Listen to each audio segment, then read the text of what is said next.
नमस्कार दोस्तों, मैं ओमपाल प्रसाद GNN न्यूज़ में आपका स्वागत करता हूं।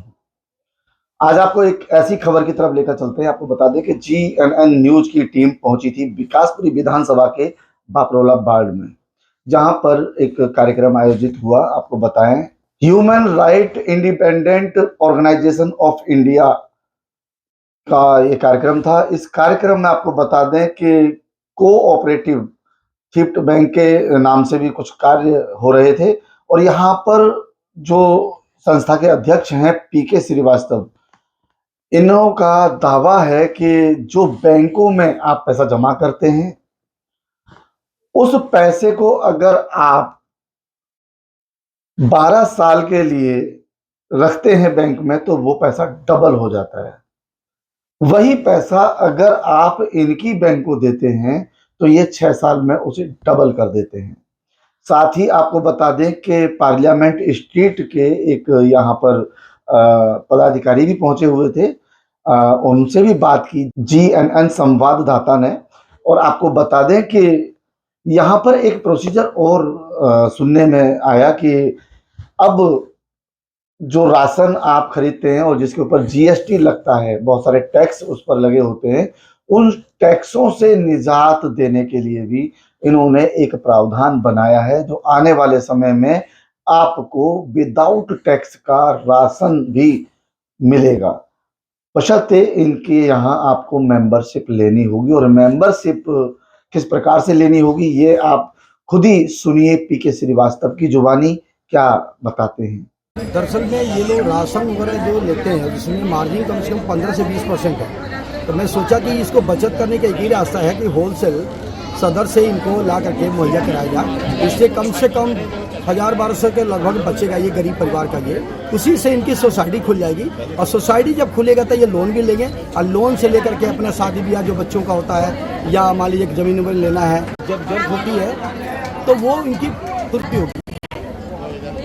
अच्छा, यहाँ पर जो ब्याज दर की बात हो रही है कि 6 साल में डबल कर देते हैं आप, जी। बैंक 12 साल में डबल करता है। जी। तो आप ये बताइए कि बैंक तो एक गारंटी देता है गवर्नमेंट की, जो गवर्नमेंट की तरफ से बैंक बनी हुई है, और आप जो कर रहे हैं अपना बैंक जो खोला है आपने, वो किस प्रकार से है? देखिए, ये भी एक कोऑपरेटिव सोसाइटी है, बैंक की ही तरह होती है, मिनी बैंक की तरह होता है।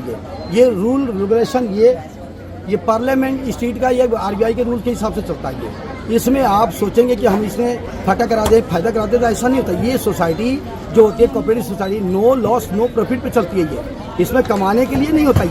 ये उन्हीं का पैसा उन्हीं को दिया जाता है ताकि वो ब्याज उनको सुरक्षित उनको पहुंच जाइए। इस पर कमाई का कोई रास्ता नहीं होता। ये कोऑपरेटिव सोसाइटी होती ऐसी है। नहीं, मेरा सवाल ये है कि बैंक में धारक जाता है, अपना अकाउंट खुलवाता है, जी। अब आपको पैसा क्यों दे? दरअसल में वहाँ पे पैसा जो जमा करते हैं तो उसका कोई भी रेट इंटरेस्ट मिलता नहीं है, ना ब्याज मिलता है। ये सोसाइटी ब्याज देती है, इसलिए कि ये लोन लेते हैं लोग। ये लोन लेते हैं तो उसका जो ब्याज आता है कोऑपरेटिव सोसाइटी के अंदर इकट्ठा होता है, वो रिटर्न टोटल इनके पास जाती है। अब आगे इस साल ये लालच है, ये फायदा है इनको।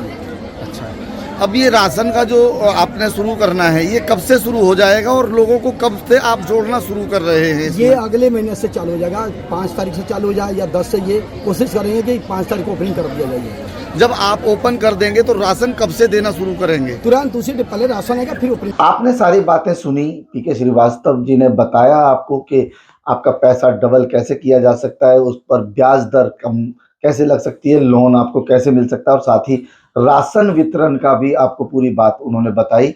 अब हम बात कराने जा रहे हैं उन पदाधिकारियों से जो पार्लियामेंट स्ट्रीट में जॉब करते हैं, और उन्होंने बताया कि कोऑपरेटिव बैंक के जो है इन्होंने रजिस्टर्ड कराई है। जिस तरह और बहुत सारी बैंकें खुली हुई हैं, वैसा ही प्रावधान इसका भी है, लेकिन कुछ अलग है। आइए जानते हैं उनकी जुबानी। मेरा नाम राजा भारद्वाज है और मैं दिल्ली सरकार के registrar of cooperative society department में कार्यरत हूँ।